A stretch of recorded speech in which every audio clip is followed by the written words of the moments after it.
What's up guys, I hope you are doing well. ये Veer welcome to Stellar family. तो कैसे हो दोस्तों? मैं आशा करता हूँ शानदार तरीके से आप लोग अपनी लाइफ को एंजॉय कर रहे हो, अपनी सेहत, फैमिली और पढ़ाई का ध्यान काफी अच्छे से रख रहे हो। तो ये जो वीडियो है ये हर एक एग्जाम के लिए आप लोगों को फायदा पहुंचाने वाली है, चाहे आप लोग इंडिया के अंदर किसी भी एग्जाम की तैयारी क्यों ना कर रहे हो। यहाँ पर यूपीएससी या ईपीएफओ लिखा हुआ है, इसका मतलब ये नहीं कि बस इन्हीं एग्जाम में फायदा पहुंचाएगी। आप लोगों को ये स्टेट के जितने भी एग्जाम होते हैं उनके अंदर फायदा पहुंचाएगी, और किसी भी एग्जाम की आप लोग तैयारी कर रहे हैं ये एक अच्छा लेवल आप लोग का तैयार कर देगी, ताकि आप लोग उस एग्जाम में जाकर कंफर्टेबल फील करो। बस आप लोग एक छोटा सा काम करना है, जैसे ही स्क्रीन पर आप लोग क्वेश्चन दिखेगा, मेरे आंसर बताने से पहले एक बार खुद से उसको अटेम्प्ट कर देखिए। इससे ये होगा, अगर आप लोग उसको यहीं पर ही एक बार गलत कर लेंगे तो फिर एग्जाम में आप लोग उसको गलत नहीं करेंगे। सही होता है तो अच्छी बात है, गलत हो जाता है तो और भी अच्छी बात है। इसका मतलब ये होगा कि अब एग्जाम में आप लोग उसको याद रखोगे, क्योंकि गलती जो है नॉर्मली इंसान याद रख लेता है। तो इससे काफी अच्छा फायदा आप लोगों को देखने को मिलेगा। और इसी के साथ में वीडियो कंप्लीट होने के बाद में अपना स्कोर जरूर देखा कीजिए कि आप लोगों का स्कोर बढ़ रहा है या घट रहा है। अगर घट रहा है तो थोड़ा सा देखिए कहां पर कमी रह रही है, आप लोगों को उसके ऊपर किस तरीके से काम करना है। और बढ़ रहा है तो फिर अच्छी बात है, और अच्छे से आप लोगों को फोकस देकर आगे बढ़ना है। और वीडियो सुनने के बाद में लगेगा कि पीडीएफ आप लोगों को चाहिए तो टेलीग्राम से जाकर इसको डाउनलोड कर लीजिएगा। लिंक वीडियो के नीचे आप लोगों को इसका डिस्क्रिप्शन बॉक्स में मिल जाएगा। ओके, तो आइए आज का डिस्कशन स्टार्ट करते हैं बिना किसी देरी के। आज का फर्स्ट क्वेश्चन देखते हैं। क्वेश्चन है आप लोगों के सामने, यहां पर बात की जा रही है standard time meridian of India, ये किस किस कंट्री से पास होती है ये आप लोगों को बताना है। तो पहले यहां पर स्टेटमेंट में बोला गया यहां पर चाइना, दूसरा बोला गया नेपाल, तीसरा श्रीलंका, चौथा बांग्लादेश और पांचवा भूटान। तो करेक्ट स्टेटमेंट क्या है? ए में बोला गया 4 एंड 5, बी में बोला गया 1 2 3, सी में बोला गया 2 3 और डी में बोला गया 1 2। करेक्ट स्टेटमेंट क्या है? A B C F D.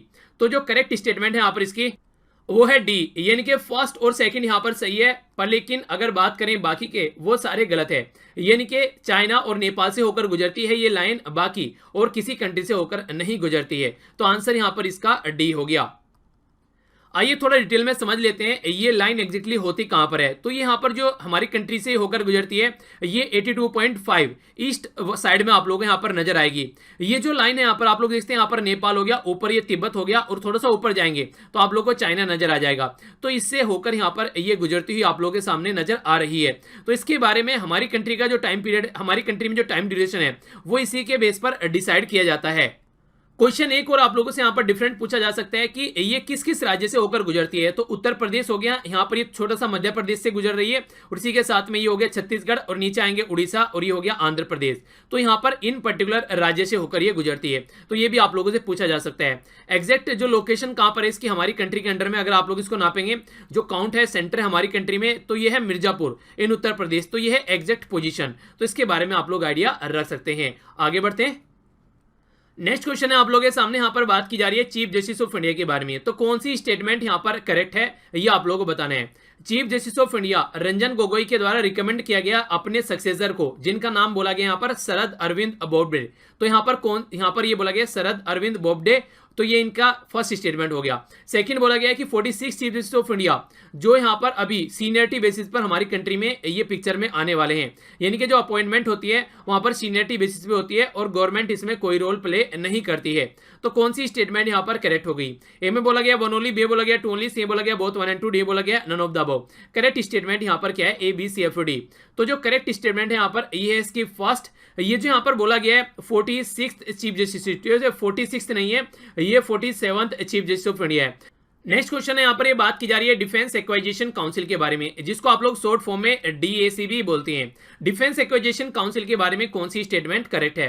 पहली स्टेटमेंट बोला गया कि हेडेड की जाती है प्राइम मिनिस्टर के द्वारा। दूसरी स्टेटमेंट बोला गया ऑब्जेक्टिव है यहां पर अगर कुछ भी हम लोग को खर्चा करना है तो अप्रूवल यहां से ले जाएगा आर्म फोर्स में, जो भी हम लोग को नई चीजें लेकर आनी है, क्या क्या यहां पर प्रोग्राम बनाने हैं, तो डीएसी यहां पर वो काम करती है। तो करेक्ट स्टेटमेंट यहां पर कौन सी है? ए में बोला गया 1 ओनली, बी बोला गया 2 ओनली, सी बोला गया बोथ 1 एंड 2, डी बोला गया none of the above. Correct answer क्या है? A B C F D.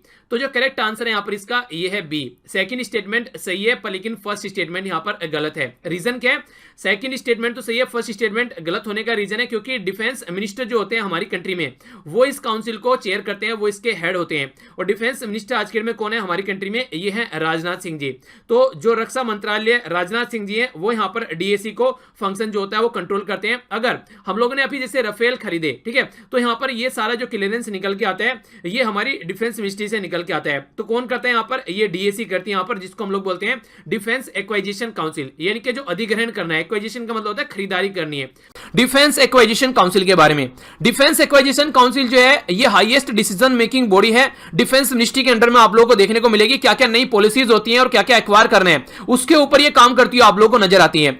Important question यहां से आप लोगों का निकल कर आएगा, आप लोगों से पूछ लिया जाएगा कि डिफेंस एक्वाजिशन काउंसिल हमारी कंट्री में 3 सर्विस के लिए काम करती है, आर्म फोर्स, नेवी और एयरफोर्स पर, लेकिन ये बोल दिया जाएगा कि ओनली 3 सर्विस के लिए काम करती है और इसका नाम दे दिया जाएगा तीनों का, पर लेकिन ये कोस्ट गार्ड के लिए एक्वाजिशन का भी काम करती है, जो इंपॉर्टेंट है ये आप लोगों को याद रखना है। इंडियन कोस्ट गार्ड के लिए भी यहां पर एक्वाजिशन का काम इसी के थ्रू किया जाता है।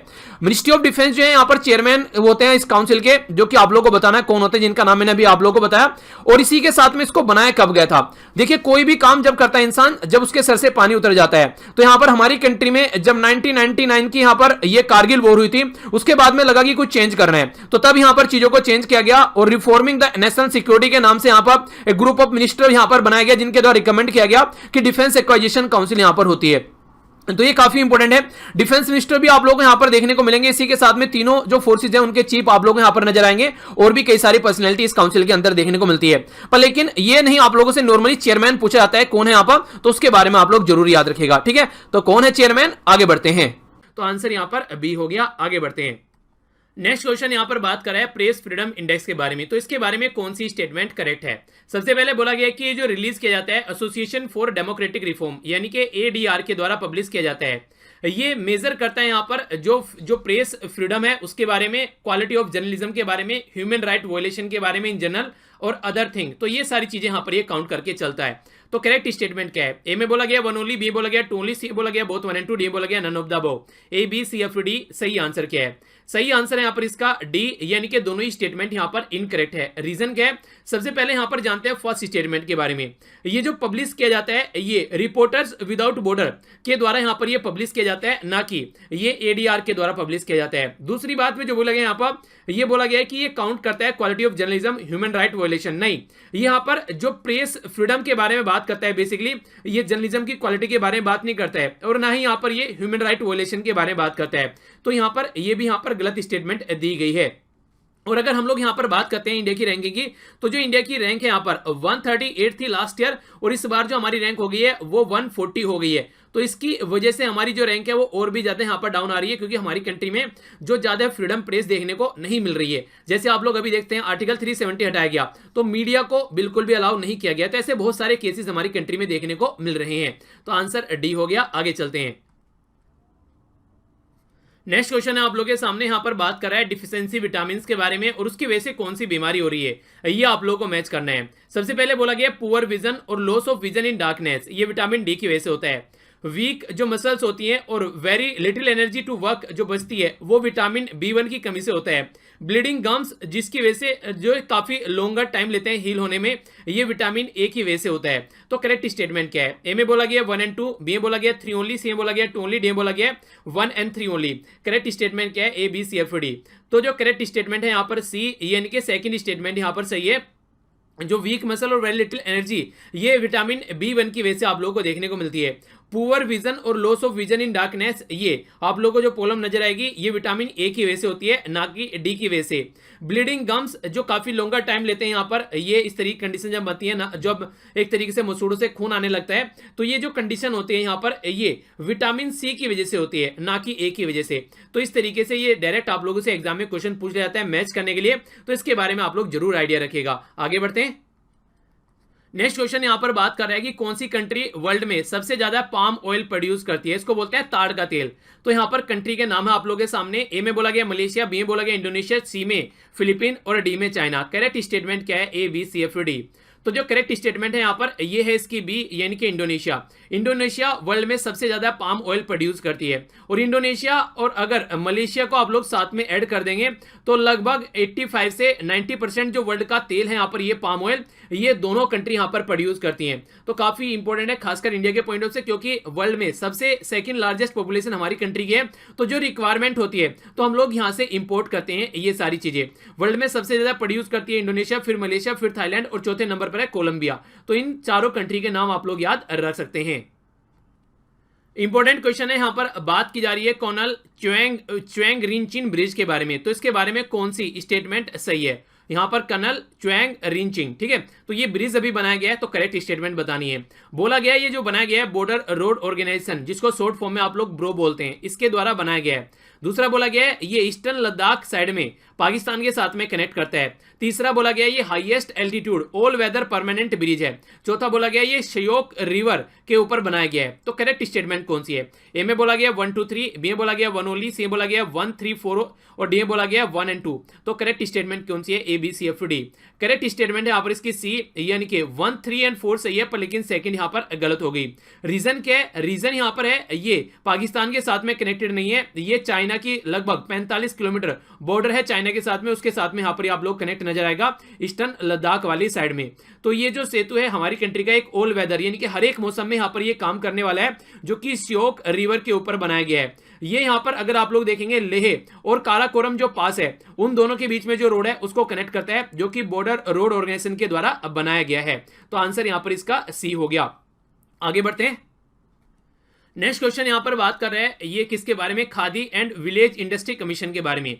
कौन सी स्टेटमेंट इसके बारे में करेक्ट है, ये आप लोगों को बतानी है। सबसे पहली स्टेटमेंट बोला गया कि एक स्टैट्यूटरी बॉडी है, स्टेब्लिश की गई है बाय एक्ट ऑफ पार्लियामेंट, ठीक है, एक्ट ऑफ कॉन्स्टिट्यूशन, यानी कि यहां पर एक तरीके से स्टैट्यूटरी बॉडी है और एक जो प्रोवाइड कराई जा रही है स्टेब्लिशमेंट, ये एक तरीके से ये बोला जा रहा है एक्ट ऑफ कॉन्स्टिट्यूशन के हिसाब से यहां पर काम करती है, ठीक है। ये है पहली स्टेटमेंट। दूसरा बोला गया यहां पर ये जो इसने यहां पर जो एक तरीके से कवर किया है, ओवर किया है, all India khadi and village industry का काम इसके द्वारा लिया गया है। करेक्ट स्टेटमेंट कौन सी है? ए में बोला गया 1 ओनली, बी में बोला गया 2 ओनली, सी में बोला गया बोथ 1 एंड 2, डी में बोला गया नन। करेक्ट स्टेटमेंट कौन सी है? A B C F D.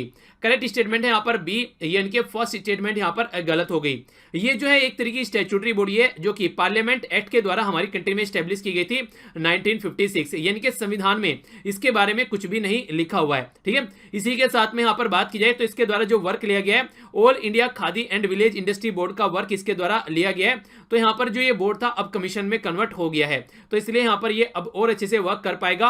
कैसे इंप्लॉयमेंट जनरेट करना है, किस तरीके से पर्टिकुलर एरिया में अपने आर्टिकल्स वगैरह हम लोग को सामान वगैरह बेचने हैं, और किस तरीके से हम लोग सेल्फ रियलायंस एक तरीके से क्रिएट कर सकते हैं पर्टिकुलर कम्युनिटी के अंदर में। तो ये बेसिक फोकस एरिया इसका रहता है। आंसर भी है। आगे बढ़ता हूं। नेक्स्ट यहाँ पर कुछ ट्रेडिशन है और उनके रेस्पेक्टिव रीजन के नाम दे रखे हैं, तो उसका नाम आप लोगों को बताना है कि क्या ये सही मैच यहाँ पर किया गया है। पहला बोला गया केसर साग, ठीक है, तो केसर सागा तो बोला जा रहा है लद्दाख से कनेक्टेड है। दूसरा बोला गया है चेना चट्टी, बोला गया केरला से रिलेटेड है। तीसरा बोला गया यहाँ पर ये है वल्लम कली, तो यहाँ पर बोला गया तमिलनाडु से कनेक्टेड है। करेक्ट स्टेटमेंट कौन सी है? ए में बोला गया 1 एंड 2, बी में बोला गया 1 एंड 3, सी में बोला गया 2 ओनली, डी में बोला गया 1 2 3। करेक्ट आंसर क्या है? B C F D. Correct answer है यहाँ पर इसका ए, यानी कि 1 एंड 2 सही है, पर लेकिन थर्ड गलत है। जो यहाँ पर बोला गया है वल्लम कलई, ये केरला के अंदर देखने को मिलेगा आप लोगों को, ना कि तमिलनाडु के अंदर, ठीक है।